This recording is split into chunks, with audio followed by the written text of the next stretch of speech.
take, but I trust the Chinese government with my personal information more than I trust Elon Musk. Maybe I'm crazy. I like that we're also, this is something I mentioned before, but like we're slowly but surely taking all of the worst aspects of Chinese governance and none of the good not realizing that the good is kind of what is the glue that holds society together in China. The many benefits, the feeling that your government is at least to a certain degree taking care of you, improving your material conditions, increasingly focusing on massive development projects, a lot of development spending. Okay, every now and then taking out a CEO out back and taking them on a little trip. You know, now, of course, that's oftentimes played along the boundaries of whether or not these big CEOs in China have offended the party or have at least presented themselves as a threat to the party and its grip of control. But even then, still happens. We don't do that at all. No trips for billionaires who are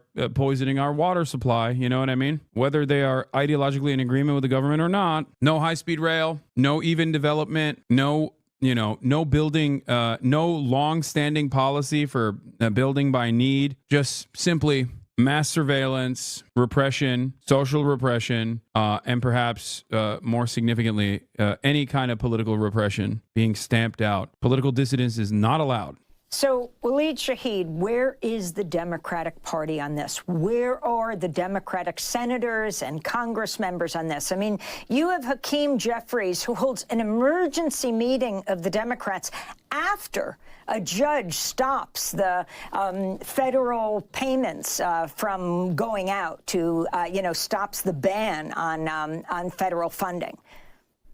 So the Democratic Party in Washington is largely asleep at the wheel. They are acting as if they're kind of a librarian shushing noise in a crowded room.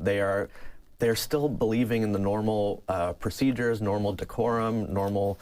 I think that part is true, but also the Democratic Party is simply kicking back and hoping to collect donations after all of this devastation takes place, hoping that the Republican Party's incompetence will inevitably collapse the delicate allegiances that they've cultivated. And there's some truth to that, especially because there are certain issues where Trump does not care about broad popular sentiment and will push for it regardless, or at least will make a deliberate effort to present this as a good thing, right?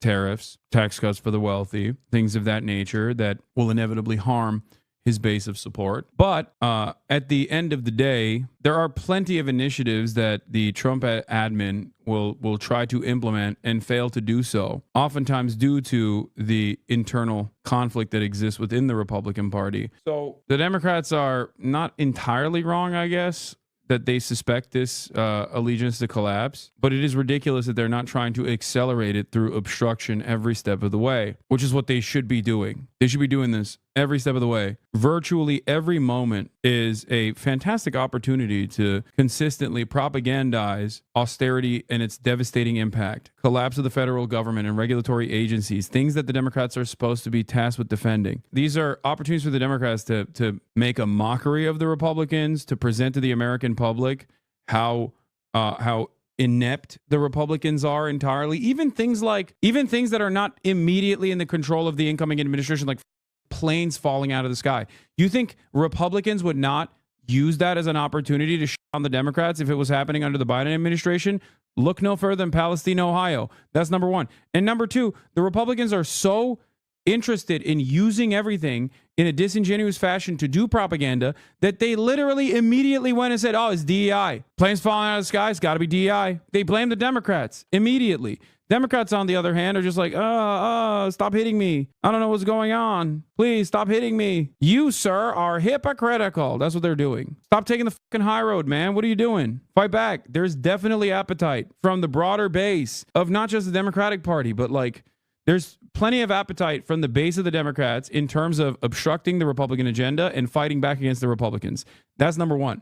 Number two, there are plenty of disillusioned voters out there that could be captured, whose attention could be captured, who could be mobilized in the direction, especially if you just showed how devastating the situation really is. And I don't mean talking about January 6th or whatever. Those were failed points of propaganda. They demonstrably failed because Donald Trump won. Meanwhile, we have a gerontocracy where the Democratic Party is led by decrepit old folks that are awful communicators with no real desire to actually fight back against the Trump administration's awful nature. And also, they're so completely removed from the interest of the public after spending decades upon decades within governance. Their only access to the real world, to real American citizens and their needs and their desires are filtered through mainstream media. And mainstream media is also defending regimes in general. They also are out of touch with the needs and the desires because they have the same capitalist interests in maintaining the current existing capitalist hierarchy. Yeah, this is where our opposition is. Fight, and we will win. We will win. We will win. We will win. We will win. We won't rest. We won't rest. We won't rest. We won't rest. Thank you, everybody. We're so cooked. So, Lindsay Owens, DOGE is not a formal government agency, right? Which means that it doesn't fall into any category. Yeah, look, I think when President Trump announced that Elon Musk was going to be running the Department of Government Efficiency, there was a sort of tempting fantasy that maybe Musk, a tech but successful businessman, could come in and restore some efficiency in government, maybe modernize some aspects of government that could use. Yeah, when I hear stuff like this, I don't think I just immediately know that it's not positive. I know that it's basically gutting the government and picking it apart for scraps and privatizing it. I fear that the average American, on the other hand, hears this and goes, well, this seems like a good idea. I like this. It's reasonable. Some updating.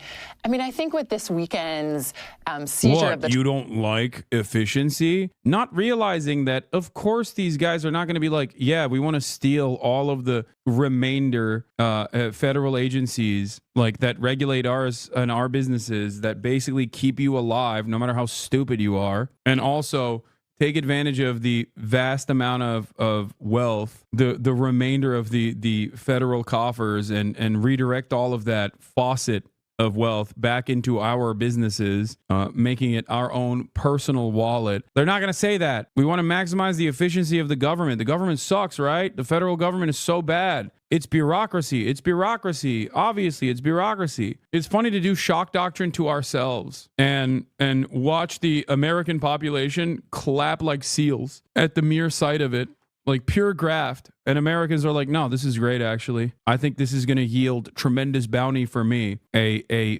poor worker living in Arkansas. The Treasury payment system, we can be crystal clear in putting that fantasy to bed. This is Musk determining who is going to get funding in this country, what programs are going to be funded in this country. And remember, Musk isn't a disinterested party here. As we've talked about, he has many federal contracts himself, billions of dollars this year alone. Yeah, Elon Musk is a supervillain. He even looks and sounds like a supervillain. Like, he's both aesthetically supervillain coded, but he also does things that bad people do. So this is yet another perfect opportunity to point to this guy and go, that's the guy. The Democrats still want to maintain their corporate allegiances. And that's precisely the reason why they can't take a populist anti-billionaire stance. And that's precisely the reason why they can't attack Elon Musk without coming across as hypocritical, I guess, which is ironic because Republicans have been doing that by pointing to anti-Semitic conspiracies in perpetuity. Our billionaires are good, theirs are bad. Why? Because their billionaires are Jewish. George Soros. Democrats can't even turn around and be like, their billionaires are South African. You know, just can say you're anti-billionaire, man, please. Loan to his companies, SpaceX, Tesla, and X, formerly known as Twitter. But he also is interested in cutting this funding for a very personal reason, which is he is interested in paying for the tax cuts that Congress is teeing up this year. They're estimating $5 trillion in tax cuts, mostly going to the wealthy and corporations. And Doge is the entity that is supposedly going to find the money, find the savings to pay for those tax cuts. So I think we can sum it up this way.